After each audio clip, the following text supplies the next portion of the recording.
Thanks, Brian. So my name is Denise O'Leary. I'm Assistant Head of School of Hospitality, Management and Tourism in Technological University Dublin. And I am going to just share my screen now. I'm going to talk today about tourism skills needs and how they may or may not change post-COVID. Can everybody see my screen? Yes. Right. Okay. So just to get started here. Essentially, what I'd like to talk about, like I say, is the tourism skills needs. I'm going to talk about them in the short term, the medium term, and the long term. But as Brian already alluded to, we really don't even know what short term, medium term, and long term mean anymore, because that's a movable feast.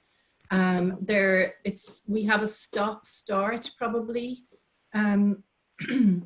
re-entry into a post-COVID normal, and it's going to be different for every country, as blanket measures have been replaced by more targeted measures at different times and in different countries.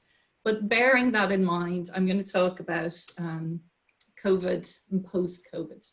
But before I do that, I just want to give a little bit of context in terms of the importance of the tourism industry, because it's not always recognized. So in Europe, for example, the EU makes up 3% of the world's surface, but it actually has 40%, it accounts for 40% of the world's inbound tourism. It's the #1 tourism destination in the world. And tourism is the 3rd largest economic activity, and it accounts for about 10% of GDP and 10% of total employment. And it's particularly important in regions where there's few alternative sources of employment and income, and particularly important to SMEs. And then just to take, for example, one country, Ireland, seeing as Brian said, I am in Dublin. We have approximately 250,000 people in Ireland working in the tourism industry, or at least we did have in 2018. And that may not seem like a lot until you consider the working population of Ireland is only 2.3 million. So it's a big proportion of that. And then we have 11.2 million international arrivals in 2018. Again, that may not seem huge in comparison to other countries, but that's into a country where there's a population of only 5 million. But what about COVID? What is the impact of COVID? We don't know yet. Nobody has a crystal ball, but the Restaurant Association of Ireland predicts that there'll be 120,000 jobs lost in the sector in the coming months. Now, permanently, again, is a movable feast. You know, that may change, but that's their prediction at the moment. That's a lot when you consider that tourism employs 230,000 people. And then the international tourists, how will that change? At the moment, we have 500 passengers a day coming into Dublin Airport. That compares to 100,000 a day normally. It's a huge difference. And then in terms of revenue, we had 6.1 billion euro in revenue generated in Ireland in 2018. And ITIC, which is the Irish Tourism Industry Confederation, they estimate that there'll be a 3.52 billion in revenue losses. So significant impact. And when you extrapolate that to a world stage, what you're talking about, the predictions are, that there'll be a decline in international tourism of 60 to 80%, at least in the medium term. And there's going to be a loss of nearly 1,000 billion. It's hard to even say, never mind picture, a loss of 1,000 billion as a direct impact of COVID. So huge impacts. So bearing that context in mind, what I'd like to talk about is tourism skills needs. And as part of that, I want to talk about a project that we're currently working on in TU Dublin. It's called Next Tourism Generation Alliance, and it's a European project, multi-country, multi-partner, and we're looking at tourism skills needs. And one of the things we did before any of us had ever heard of COVID-19 is that we went out and we asked industry providers about tourism skills needs in 2030, what they predicted their skills needs would be. And interestingly, I haven't shown the current skills needs, or at least the current, 2 years ago. They're almost the same, actually. They're not changing a lot. Now, I'm not going to talk a huge amount about this because I'm going to come back to it later, but just the take-home message here is, there's a focus on soft skills. There's a focus on customers because we are a customer orientated industry. There's a focus on people being able to adapt, be creative, be willing to change, be willing to engage in lifelong learning. And there's also a focus on, yes, customer service, but but an involvement of technology. So high tech with a human touch. So this was before COVID-19. This is what we asked people about a year and a half ago. So since COVID-19, so in the previous few months, what we've done is again, there are a lot of industry providers who are engaged as part of the project. So we've all been talking, we've been looking at data, we've been engaging with the industry stakeholders across Europe, we've been engaging in things like this in online discussions. And the sorts of feedback that has come back from industry is that in the short term, businesses are very much focused on how to adapt and prepare for the new normal. So for example, in Ireland, we're not there yet. We haven't opened up yet. In some countries that has happened. And the new normal is consisting of things like screens, sanitization, social distancing, contactless engagement, a reduced staff footprint in indoor areas, PPC, more use of technology apps, designing rotas so that people are not in the same space at the same time.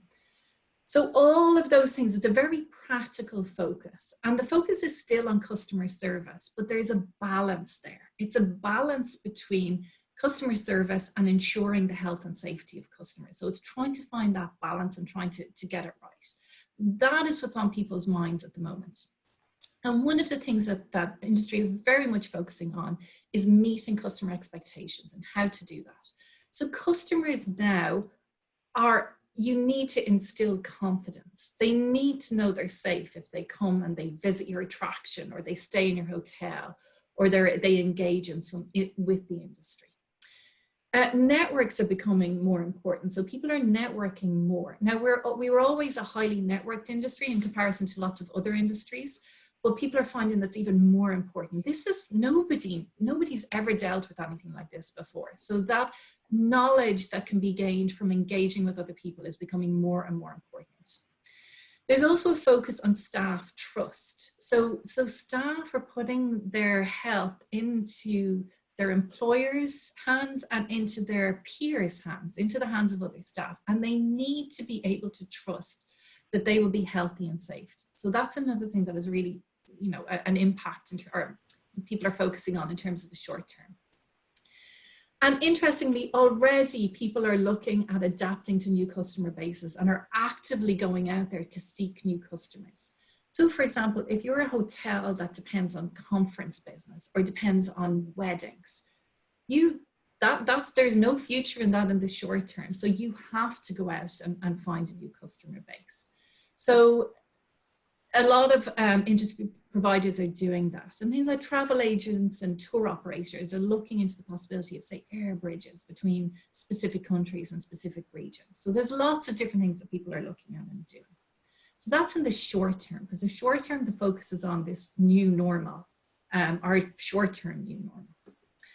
In terms of the longer and medium term, people are struggling a bit in terms of how to strategize beyond, say, 12 months or even beyond 3 or 4 months, to be honest. But there is a struggle there. But there is a general consensus that we will probably have a more contracted and smaller industry into the future, because some businesses are going to close, unfortunately. And as part of that, flexibility and adaptability are becoming more and more important, both at a business level and also at a personal level, an employee level. Employers are focusing on their own businesses and maintaining business resilience. And part of that is developing, as I said, relationships and partnerships beyond their own company boundary. So that's becoming more and more important. The domestic market, of course, we all know is more important in the short to medium term, because it doesn't look like travel is going to open up anytime soon. Although there is talk, of course, about air bridges and bubbles. But apart from those, it looks like the domestic market is where people are focusing. So either domestic or regional, if they are in continental Europe. Flexibility and, as I said, adaptability is key. there's a possible cultural change in the definition of working environment. So employers are coming around to the idea of, say, staff who are not necessarily customer facing, who are working in back offices, possibly working more at home, you know, not having to be located in a specific physical space. And I think across the world, that's something that's changing, and across all types of sectors. And there's also a possible change in customer interaction. So that's likely to be more virtual and more apps in the medium and even into the long-term future. So back to skills needs. So that's the new reality. Those are the sorts of things that industry is thinking about and talking about and planning for. So what about skills? I said that I wanted to look at what the future direction of, for skills needs are.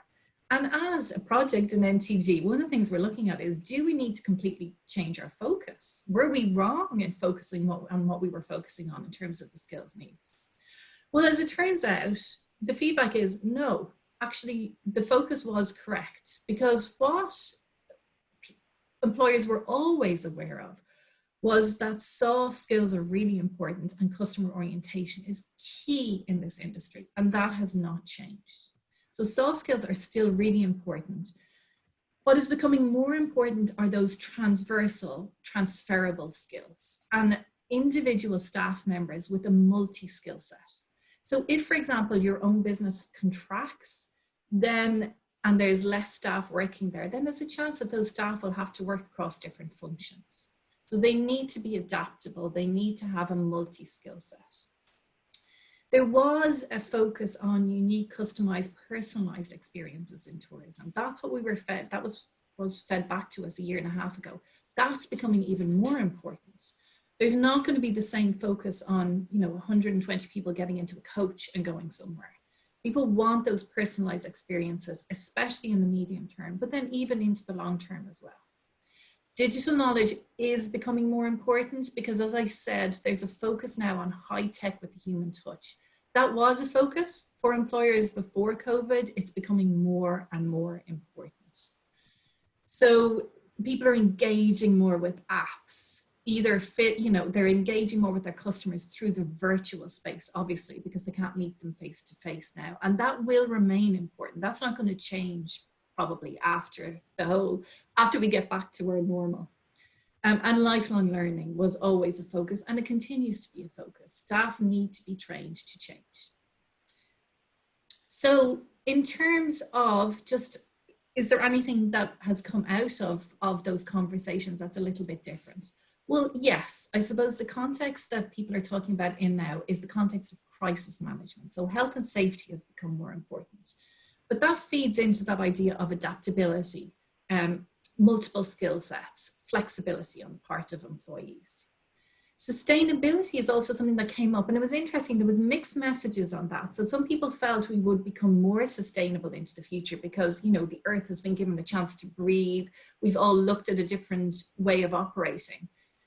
But then there was also other messages where people felt they were so focused on keeping their business going that sustainability was taking a back seat. So there was mixed messages on that. Data analytics is coming to the fore more because people don't know what this new world will look like. So one of the things they're doing to engage with new marketing and looking at new customer bases is actually engaging more with big data and data analytics. So that was sort of a new skill set that had appeared, but it's become more important. So I suppose just on the last note, I mean, that's been quite pessimistic. So is there any cause for us optimism?